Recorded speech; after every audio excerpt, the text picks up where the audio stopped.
Ketika istriku lelah dan menyerah. Percuma menyesal. Part 11. Kamu gak mampir lagi nanti dan? Tanya Tante Is. Aku menoleh sebelum akhirnya benar-benar melajukan mobilku. Tidak Tante, aku harus secepatnya menemui Nafisa. Aku nyalakan mesin mobil dan memutar arah tepat di depan rumah Tante Is. Mereka berdua pun masih tetap berdiri menunggu hingga aku dan suamiku pergi. Nah, tadi aku lihat HP kamu di kolong meja, coba cek, Mas baru ingat. Ucapku sembari melajukan mobil menjauh pergi. Raut terkejut nampak dari wajah Aina. Masih terlihat dari spion mobil kalau Aina berlari ke dalam rumah. Aku hanya mengambil nomor Aina, dan memasukkan semua akun milik Aina di ponsel milikku. Mbak Naf, Mas Hamdan bawa HP Mama, tolong blokir nomor Mama ya. Begitulah bunyi pesan yang aku kirim untuk mengantisipasi agar Nafisa tak lagi menerima pesan dari Aina atau Tante Is. Aku harus bertemu Nafisa hari ini, bagaimanapun aku masih berhak atas dirinya juga Aisyah. Setidaknya aku masih memiliki kesempatan untuk memperbaiki diriku. Bukankah semua orang juga punya kesempatan untuk berubah? Mbak, aku lagi ke Jakarta sama Mama. Ini lagi di jalan, Mbak bisa jemput di terminal. Sebuah pesan kembali aku kirimkan, menyamar sebagai Aina agar aku bisa bertemu dengan Nafisa. Aku tahu, cara ini licik tapi, aku memang sudah kehabisan akal untuk menemuinya. Iya Aina sayang, kabarin kalau sudah mau sampai. Beberapa menit kemudian pesan dibalas oleh Nafisa. Aku tersenyum bahagia. Akhirnya aku hampir saja menang dan bisa membawa Nafisa kembali. Dengan semangat aku terus melajukan mobil menuju ibu kota. Tanpa beristirahat dan berhenti untuk sekedar makan siang. Mbak Naf, sebentar lagi aku sampai. Jangan telat ya, Mama mabuk kendaraan, kasihan kalau lama nunggu di terminal. Pesan tersebut kembali aku kirim setelah aku hampir sampai di Jakarta. Aku ingin ia sampai terlebih dahulu dan menungguku, setidaknya aku tidak harus menunggu di tempat ramai karena bisa saja Nafisa menyuruh orang untuk menguntitnya. Cepat sekali nak, baiklah kalau begitu. Nafisa sepertinya curiga tapi, bukan Hamdan namanya jika tidak bisa dengan cepat memberikan jawaban. Iya mbak, jalanan lancar tidak macet. Segera aku lajukan kendaraan lebih cepat. Tak sabar rasanya aku sampai dan menemui Nafisa. Hatiku berdetak lebih kencang saat memasuki area terminal, aku parkir mobil di tempat yang tersedia bagi para pengendara mobil yang hendak menjemput atau mengantar penumpang. Nah, kamu di mana? Bas sudah di tempat tunggu kedatangan bas dari Bandung. Satu pesan aku terima kembali dari Nafisa, bahkan ia sempat melakukan panggilan. Namun, mungkin karena suara yang bising akhirnya aku tak mendengar ada panggilan. Aku berjalan, menyusuri para penumpang yang hilir mudik melewatiku. Di antara beberapa orang, aku melihat seorang wanita yang sedari dulu ingin aku temui. Nafisa, hatiku berdetak kencang saat menemukan sosoknya. Gaun berwarna merah jambu membalut indah tubuhnya. Aku terus memperhatikan dia yang berkali-kali melihat ponsel di tangannya. Ternyata ia begitu cantik, kemana saja aku selama ini. Aku bahkan tak pernah memperhatikan lesung pipi yang semakin menambah manis senyumannya. Ponsel di tanganku bergetar, sepertinya Nafisa terus menghubungi nomor Aina. Aku berjalan semakin mendekat, dari arah belakang aku memanggil lembut namanya. Nafisa, hatiku bergetar saat menyebutkan namanya. Nafisa menoleh, matanya yang sendu membulat seketika melihatku berada di belakangnya. Mas, kenapa kamu di sini? Tanya Nafisa ragu, matanya kesana kemari mencari keberadaan Aina. Lalu, mungkin ia baru saja menyadari bahwa ia baru saja tertipu olehku. Aku meraih tangan Nafisa, saat ia membalikan badan hendak meninggalkan aku. Mata kami bertemu, saling pandang. Meski pandanganku penuh dengan rasa bahagia, aku yakin pandangan Nafisa dipenuhi dengan penyesalan dan rasa ingin segera pergi dari tempat ini. Izinkan aku bicara sebentar saja, pintaku. Nafisa akhirnya menyetujui permintaanku, lalu berjalan mendahului aku. Semerbak wangi tubuhnya menyeruak. Aku rindu aroma ini. Bicaralah mas, aku tak punya banyak waktu, ucap Nafisa tegas saat kami sampai di sebuah kafe kecil di dekat terminal.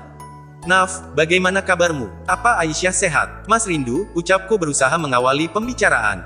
Nafisa terdiam, bibirnya tersenyum sinis. Sepertinya ia tak percaya dengan kata kaya yang aku sampaikan.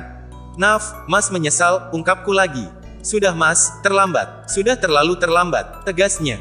Naf, tolong berikan mas kesempatan. Bukankah Tuhan Maha Pemaaf? Sengaja aku tekankan kata-kata tersebut agar Nafisa tersudut dan memberikan aku kata maaf. Kesempatan macam apa mas? 10 tahun bukan waktu yang singkat tapi, selama 10 tahun kamu tidak pernah menghargai aku. Nafisa menghela nafas panjang, maaf mas, aku bukan Tuhan yang bisa memaafkan umatnya. Aku manusia biasa yang tidak akan bisa memaafkan dengan mudah. Ketusnya. Aku menundukkan wajahku, berusaha membuat raut memelas agar Nafisa bisa memaafkan aku. Tolong Naf, maafkan aku akan memperbaiki semuanya, ucapku penuh harap. Nafisa kembali menghela nafas panjang, kemudian melirik seseorang yang datang dari arah belakang. Bagus kalau kamu balikan sama babu kamu ini. Suara manja yang sangat aku kenal. Aku segera menoleh dan benar saja, wanita yang selama 10 tahun menjadi selingkuhanku berada tepat di belakangku. Gea, aku bangkit dari tempat duduk dan menatap tajam ke arah Gea. Ngapain kamu kesini? Dasar penipu, ucapku sembari menunjuk wajah cantiknya. Gea nampak tersenyum sinis, matanya melirik ke arah Nafisa. Apa bedanya aku sama kamu mas? Ucap Gea. Nafisa bangkit dan pergi meninggalkan aku begitu saja. Naf, tunggu sebentar, tahanku sembari meraih tangannya. Nafisa mengibaskan genggamanku. Aku berusaha mencegahnya berkali-kali. Namun, Nafisa tetap berlalu pergi. Aku menoleh ke arah Gea yang tersenyum penuh kemenangan. Awas kamu, decakku kesal sembari meninggalkannya seorang diri. Part 12. Tunggu mas, cegah Gea saat aku hendak mengejar Nafisa. Namun, aku tak mengindahkan panggilannya. Aku tetap berlari mengejar langkah Nafisa. Meski akhirnya ia terlanjur naik taksi dan pergi.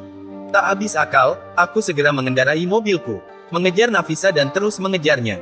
Sampai akhirnya taksi yang ditumpangi Nafisa bergerak menuju sebuah perumahan elit. Entah rumah siapa yang ia tuju. Aku bahkan tak pernah tahu siapa saja teman Nafisa atau mungkin saudaranya. Taksi berhenti di depan rumah mewah berlantai 2. Aku diam menunggu dari kejauhan, terus memperhatikan dan memastikan jika memang Nafisa masuk ke dalam rumah tersebut. Mama, seorang anak perempuan menyambutnya. Ya, itu Aisyah putriku. Bagaimana bisa mereka tinggal di rumah mewah ini? Lalu, keluarlah seorang wanita bercadar yang sepertinya aku mengenalinya. Apakah itu wanita yang bekerja sama denganku kala meeting hari itu? Aku memutuskan memutar balik kendaraan dan pergi. Setidaknya aku tahu di mana harus mencari istri dan anakku nantinya. Mungkin bukan hari ini aku mengajak mereka kembali, tapi suatu saat nanti aku yakin mereka akan kembali. Sekarang aku harus mengurus Gea. Untuk apa ia datang dan mengacaukan semuanya? Aku pikir ia sudah hilang di telan bumi. Aku ambil telepon di dalam saku celana. Segera aku mencari nomor Gea dan menghubunginya. Halo mas, jawabnya manja ketika telepon baru saja tersambung. Dulu, aku merasa suara Gea adalah suara yang selalu aku nantikan. Setiap kali ia bermanja padaku dulu merupakan satu hal yang selalu membangkitkan semangatku. Namun, kini aku justru merasa jijik meski hanya mendengar desah manja suaranya melalui sambungan telepon. Kamu di mana? Tanyaku tanpa basa-basi. Di rumah lah mas, emang mau di mana? Di terminal lagi. Gelak tawanya mengiringi jawaban dari pertanyaanku. Akhirnya aku bergegas menuju ke rumah Gea. Aku melajukan kendaraan dengan secepat mungkin. Tak sabar rasanya ingin menemui wanita licik itu dan memberinya sedikit pelajaran. Gea, Gea, teriakku saat sampai di rumah yang dulu pernah menjadi istana untukku dan Gea. Tak ada jawaban, pintu bahkan dikunci dan tak ada tanda-tanda jika Gea berada di rumah. Meski begitu sepintas aku melihat ruang televisi menyala dan nampak beberapa orang tengah duduk bersantai di sana. Aku terus berusaha membuka paksa rumah yang dulu aku berikan dengan perasaan cinta pada Gea. Rumah yang selama ini menjadi saksi pengkhianatanku terhadap Nafisa. Hei, kamu siapa? Sentak seseorang yang keluar dari pintu samping. Seorang pria tanpa mengenakan pakaian dan hanya mengenakan celana jeans pendek terlihat marah dengan teriakanku. Kamu yang siapa? Bentakku tak kalah garang. Pria tersebut berjalan cepat menghampiriku dengan wajah penuh emosi. Bu GGGH. Tiba-tiba pria tersebut menghantam wajahku dengan tangannya yang kekar. Kamu datang ke rumah orang malah marah-marah, kamu pikir kamu siapa? Aku jatuh tersungkur karena badannya yang jauh lebih besar daripada bentuk tubuhku. Pria itu masih berusaha meninju wajahku tapi, rencananya gagal karena aku terus saja menghindar. Di mana Gea? Tanyaku setelah mengingat bahwa rumah ini telah dijual oleh Gea. Pria tersebut menatap tajam ke arahku. Nampak ia berusaha melampiaskan amarahnya padaku.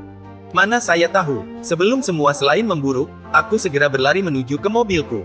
Tak butuh waktu lama aku segera memacu cepat mobil yang sudah 5 tahun aku beli. Sial, decakku kesal, sembari memukul kemudi di depan tubuhku. Aku ambil kembali ponsel yang masih ada di dalam saku kemejaku. Halo, kamu di mana? Sentakku saat telepon tersambung. Nada bicaraku sudah penuh dengan emosi, bagaimanapun aku sudah sangat dikuasai amarah. Tenang dulu mas. Gea tersenyum licik, aku memang bilang di rumah tapi, aku kan belum kasih tahu rumah aku di mana. Ucapnya diiringi senyuman penuh kemenangan. Kasih tahu saja, di mana rumahmu? Sentakku kesal. Akhirnya Gea memberitahukan di mana alamatnya, dan aku segera pergi menuju rumah yang diberitahukan padaku. Sepertinya, aku pernah melihat rumah ini tapi, di mana? Aku terus mengingat tempat yang kini ada di depan mataku. Astaga, ini rumah yang tadi siang ada Nafisa dan anakku Aisyah. Ada hubungan apa Nafisa dan Gea? Kenapa mereka bisa berada dalam satu rumah?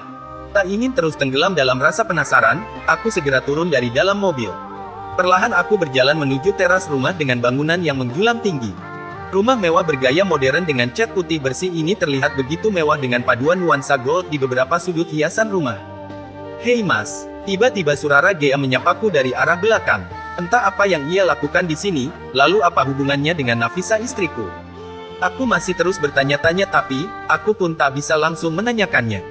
Siang tadi aku menguntit Nafisa tanpa sepengetahuannya. "Kamu," lirihku. Entah mengapa, aku berharap Nafisa keluar dari dalam rumah. Mataku terus tertuju pada daun pintu di teras rumah. Bayanganku tentang sosok Nafisa yang tiba-tiba keluar terus saja mengganggu pikiranku. "Mas," sentak Gea saat melihatku terus memperhatikan rumah mewah di depanku. "Kita keluar yuk," pinta Gea lagi. Entah mengapa aku menurutinya, karena banyak yang ingin aku tanyakan pada Gea. Tentang rumah yang ia jual dan tentunya tentang keberadaan Nafisa di rumah yang diakui sebagai miliknya. Aku harus memancing sampai Gea mau mengakui semuanya. Aku harus lebih pintar dibandingkan dengannya.